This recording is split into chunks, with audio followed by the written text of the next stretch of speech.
Republicans now planning a vote on extending the Bush tax rates to all Americans in the coming days. Watch for this now. President Obama wants tax breaks on income above $250,000 to expire. That move would generate $85 billion a year, which is about what the federal government spends in 8 days. What about that? Texas Republican Louie Gohmert is both on the House Judiciary Committee and the Republican Study Committee. And, sir, welcome back to our program. Good morning to you. Thanks. Good to be with you. What's the plan? Well, the plan, according to the president, is he wants a bottoms-up economy, but what he's created is a belly-up economy. Everybody's going belly-up broke under his ideas. And to be proposing additional taxes right now, as he said he would never do in the middle of a recession, is just a devastating blow. And, of course, you remember last September he was saying he was going after the millionaires and billionaires, went across the country over and over, going after the millionaires and billionaires. When he finally gave us his bill in writing, he was going after everybody that was making more than $125,000.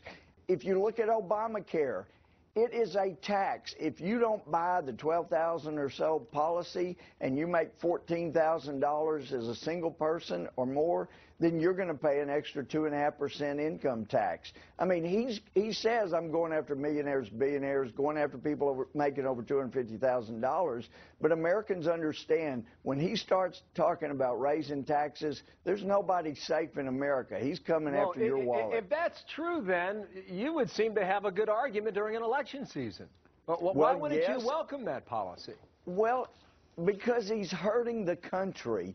And you may not have noticed, Bill, I know our speaker has, that I'm rather vocal even when our own party is screwing up without regard to which party is screwing up.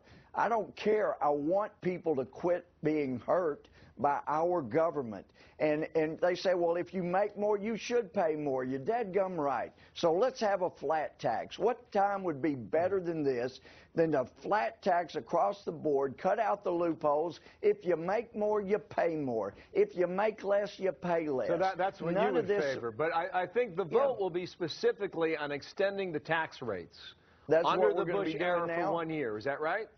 I think it would. Well, I would like for us to extend it permanently. Why not? Republicans lost our nerve back a year and a half ago, or we should have forced it to be made permanent back then. But Republicans lost their nerve, didn't think we had enough leverage. We have got to force this issue. We can't let people like this president keep threatening the economy with massive taxes. To threaten, as he is, to have the tax rates go up on anybody in this kind of economy is simple madness. If you feel that way, well, why don't you take that message to your leadership on the House side?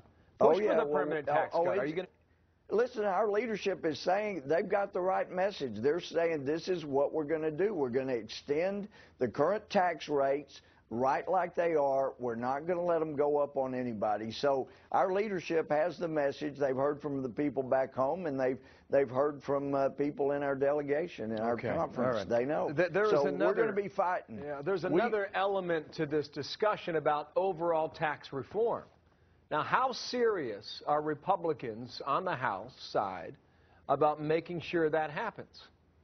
Well, some of us are deadly serious about it. There's no better time than this. What would that look like then for everyday Americans? Well, for everyday Americans, we would have to figure out what would be the appropriate rate. I think Steve Forbes had a great bill, a great idea, 17% across the board flat tax for everybody. My friend Arthur Laffer says he thinks we could do it with a 12-12 tax, a 12% tax on a flat tax on everybody, and then he has an explanation for the type of 12% corporate tax we have on top of that. You favor the Forbes idea and Art Laffer when they talk about a flat tax. What is the chance, in the moments I have left, of anything like that becoming reality, given the makeup There of Washington is a tremendous chance of that happening if the voters make very clear this fall this is what we want, this is what we expect, and that's why I appreciate the chance to come on the show. You bet. The voters have got to make that heard, and you'd be amazed how scared people in Washington get when Americans make their voices heard. They say, yes, sir, yes, ma'am, let's get it done. Good to have you on. It would not be a Friday without a Dad Gummit dropped in our program. So thank you for that. Louie Gohmert, thank you for your time. Thank you, Bill. Have a good weekend. And to get her done. All right. Meanwhile,